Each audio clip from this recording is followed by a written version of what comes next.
pumunta na ako sa bahay ni owner. Tapos pagdating ko doon mga boss, hindi na ako nagpaligoy-ligoy pa. Ang unang-una kong ginawa, binuksan ko yung hood niya. Binuksan ko yung kanyang fuse box, yung kanyang relay box. Pinalitan ko yung isang pirasong relay. Pagsarado ko ng hood, binuksan ko yung ignition switch, wala nang error, pinaandar ko yung makina, umandar na. Kumita na ako ng 10,000 pesos. Okay, so malamang sabihin ng iba sa inyo, sir, parang sobra naman ata ang siningil mo para lang sa pagpapalit ng relay. Kahapon mga boss, meron akong in-assist na client, nag-home service ako sa kanila kasi may problem yung kanyang sasakyan. Tapos lumalabas itong mga error na to. Ito isa-isahin natin. Ayan, service advanced traction, yung low engine oil pressure, engine coolant over temperature, blind spot system fault, check 4x4, nag-C manual na, hill descent control fault. So ang daming lumabas na error code sa sasakyan niya. Actually hindi tayo yung unang nilapitan ni boss, meron daw siyang nilapitan na shop. Tapos pina-home service niya rin para ma-inspect muna, okay? Tapos dahil nga nakita yung mga error codes na yon, ang sabi sa kanya nung mechanic is, sir, sa dami ng problema ng sasakyan nyo, maghanda po kayo mga 300 to 400,000, especially nakita kasi na engine, ano, 'di ba, engine coolant, okay, overheating. Tapos yung low pressure ng oil, okay, medyo mabigat nga yan. Tsaka yung check 4x4, yun yung pinakamabibigat yung iba kasi mga accessories na lang, safety features, okay. So nalungkot si owner kasi nga 300 to 400,000 mga bossing, kahit naman sino pong makakarinig nun is malulungkot talaga.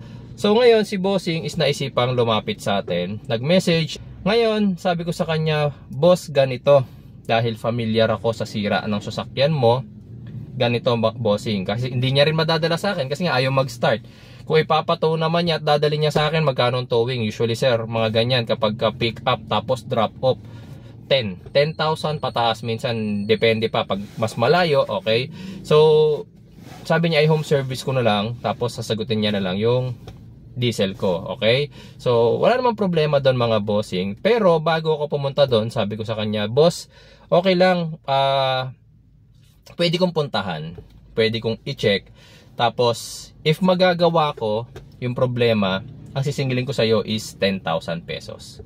Sabi niya, talaga sir, 10,000 lang?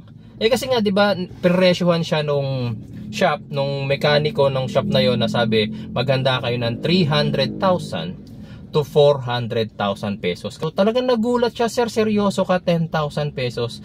Oo sir, kasama na po dyan sir yung ano ko, yung diesel ko, okay, kasama na po dyan yung pyesa na papalitan ko. Tapos sabi niya, sir, sige, talagang ano talaga siya, sir, sige, anong oras, kahit ngayon pwede ako. So fast forward tayo mga boss. So pumunta na ako sa bahay ni owner. Tapos pagdating ko doon mga boss, hindi na ako nagpaligoy-ligoy pa. Ang unang-una kong ginawa, binuksan ko yung hood niya. Binuksan ko yung kanyang fuse box, yung kanyang relay box. Pinalitan ko yung isang pirasong relay. Pagsarado ko ng hood, binuksan ko yung ignition switch, wala nang error, pinaandar ko yung makina, umandar na. Kumita na ako ng 10,000 pesos. Okay, so malamang sabihin ng iba sa inyo, sir, parang sobra naman ata ang siningil mo para lang sa pagpapalit ng relay, na 10,000 pesos agad ang kinita mo.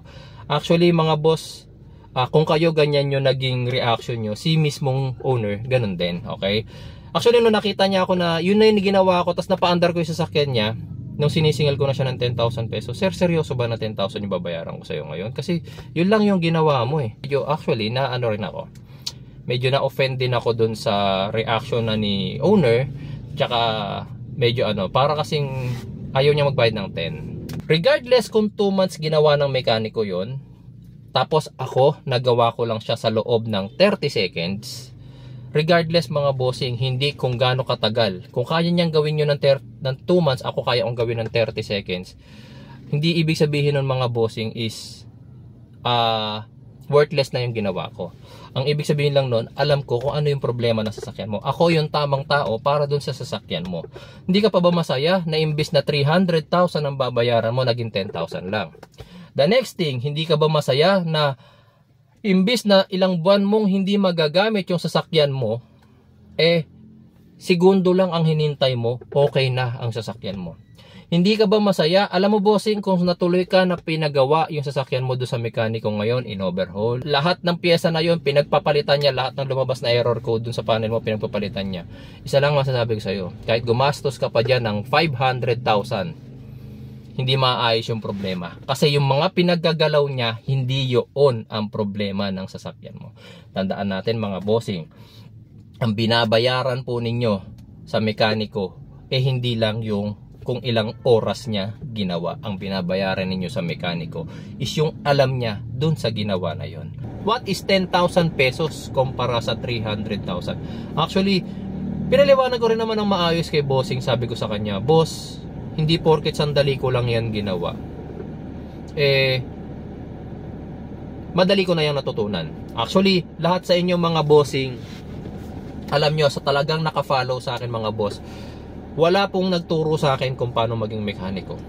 Wala akong grupo, wala akong shop na pinagtrabahuhan, wala mga boss. Lahat ng nalalaman ko about cars is sarili ko siyang inaral mga boss. So paano ko natutunan yan sa Fort Everest? Anong ginawa ko? Actually, mas mura pa mga boss kung nag-aral na lang ako Bakit? Magkano tuition fee sa school? Sabihin na natin kahit sa private. Okay, magkano tuition fee? Ngayon, paano ang naging mas mahal yung sa akin? Ang ginagawa ko mga boss para matutunan ng isang bagay, bumili ako ng isang Fort Everest.